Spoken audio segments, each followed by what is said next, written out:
week we are working on unfreezing our characters. Yesterday we worked on including those action words in our writing. Today we're going to unfreeze our characters by adding that dialogue or our talking. So our learning target is I can explain how to include dialogue, and we said that meant talking, in my writing. We can do that with our speech bubbles as well as in our writing using those quotation marks. So today I have some sentence frames to help us practice this.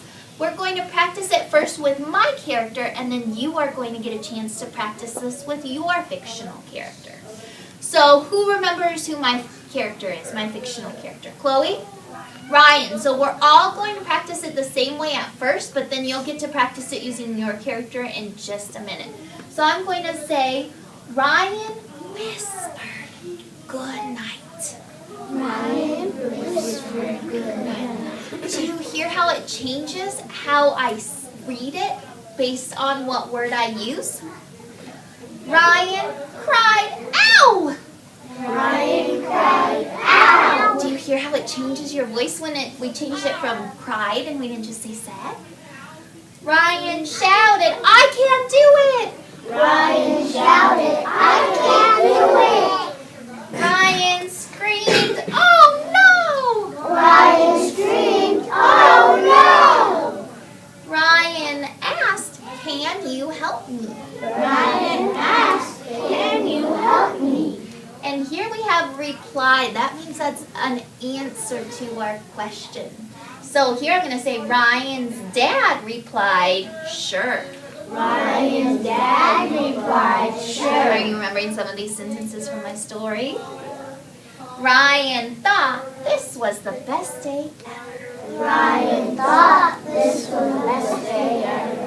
Okay, now it's your turn. We're going to practice it all together before we play a dice game. So now I want you to get your character in your head. Does everybody have their character? Yes. You might have one or two. Pick the one you're using right now to write about. Sit on your palm so everybody can see. So I'm going to say, Ryan whispered, good night. Now it's your turn with your character. Ryan whispered, good night.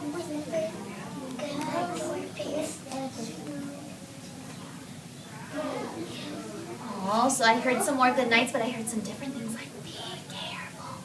And I love how we all use our whisper voices. Okay. Ryan cried, ow! Ryan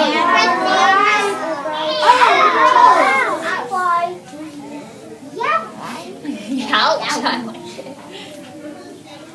Ryan shouted, I can do it.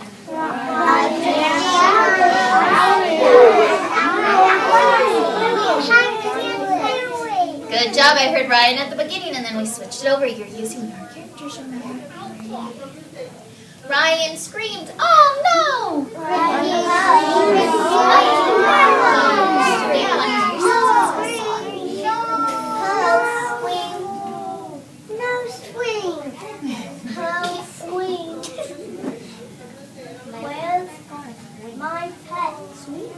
Hey. Ryan asked, can you help me? I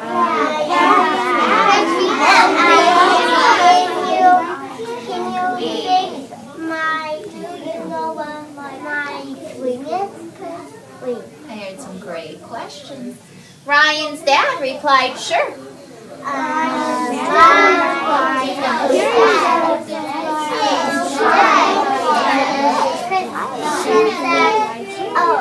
Christina's dad said I could help you find yours. You guys did a great job practicing adding that dialogue in orally. We're going to practice a little bit more with a dice game now. So this will be up on the visualizer in just a minute. We've played our dice games before, but it's been a little while, so we'll go over how to play them again. You'll play them just with a partner, and you'll have about 15 minutes because I want to make sure we save the last 10 minutes for you to write in your story and actually add this dialogue in.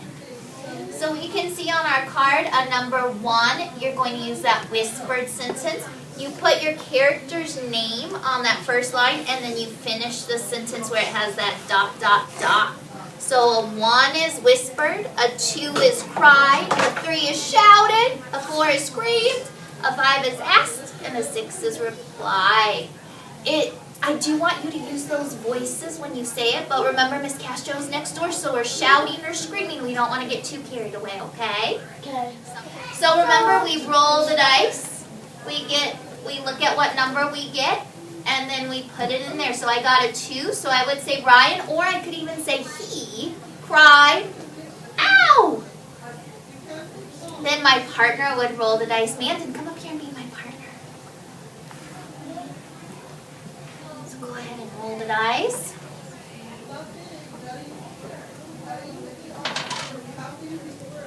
So what is Mandan going to say? Scream.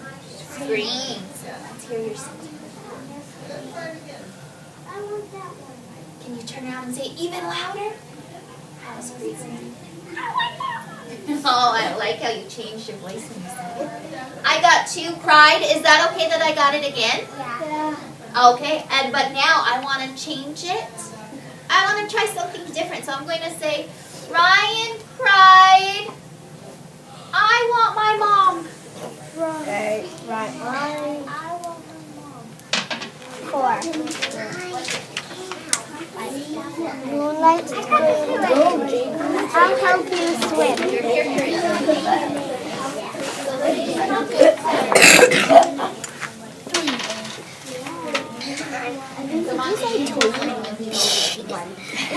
Ryan shouted, I want that one. Gabe whispered, ouch! Is it your turn? 3 is a low number. 10 is a higher number. Her mom replied, yes. Go ahead. You are so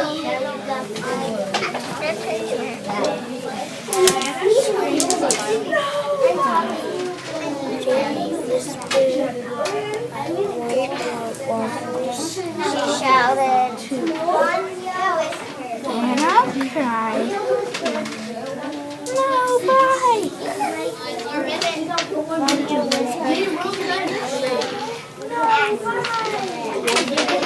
I got that one. Pumpkin. Good night.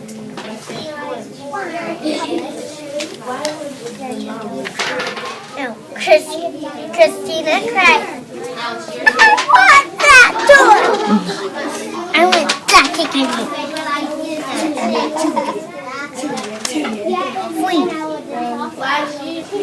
Who shouted, I want that. Sentences out loud. Now it's time to get them in our writing. So I'm going to go back to my story, and I'm going to think about where can I unfreeze my character and make him come alive through that dialogue.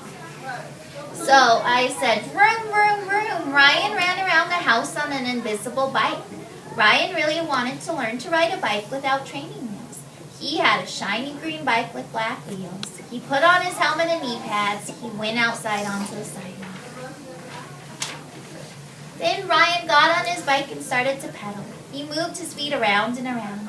Suddenly, he lost his balance and wobbled side to side. Ryan fell to the ground. Thud! Ryan started to cry. Instead of saying that, could I change it to Ryan cried, ow?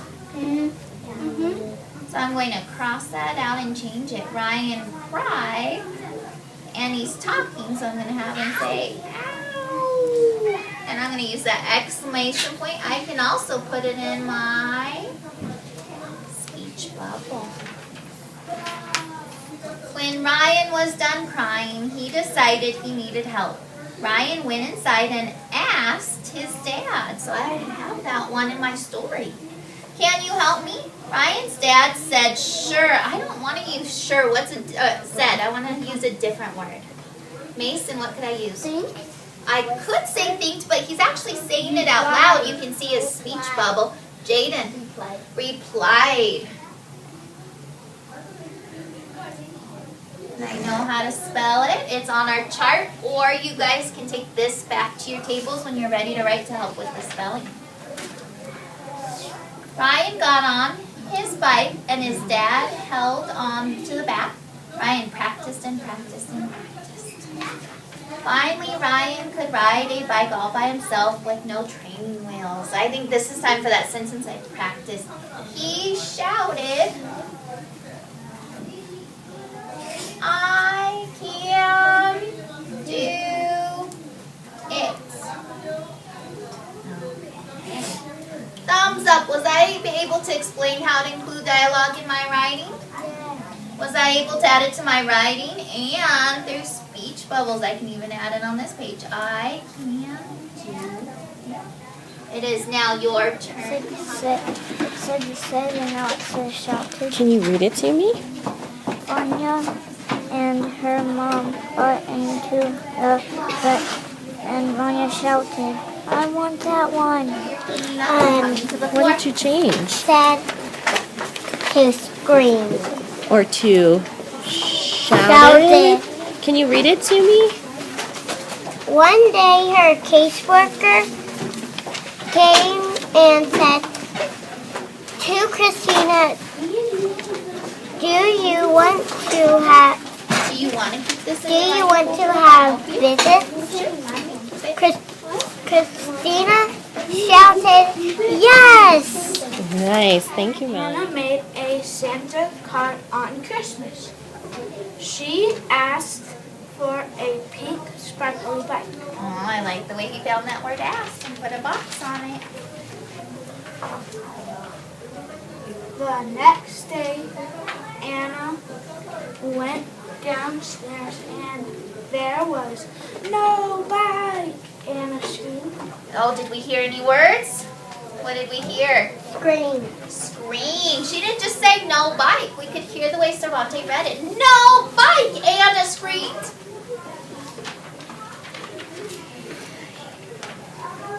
Anna asked her mom to take her to the North Pole. No, and what word did we hear on that page? Asked. Anna was in the mountain, but not in the North Pole yet. Anna was so wiggly and bored. Is it okay that he didn't use dialogue on every page? Yes. Yes, you want to think about when does it make sense in your story.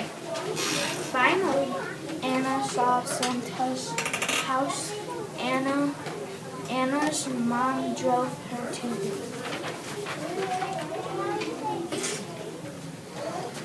Anna asked, "Why didn't I get the pink sparkly bike I asked for?" Santa said, "Oh no, I forgot." So what word did we hear on that page? Asked. Good job. And if Santa said, "Oh no," could we maybe use one of these words instead? Yes. What do you think? Instead of said, what could we have used? Shouted. Screamed. And on our very last page.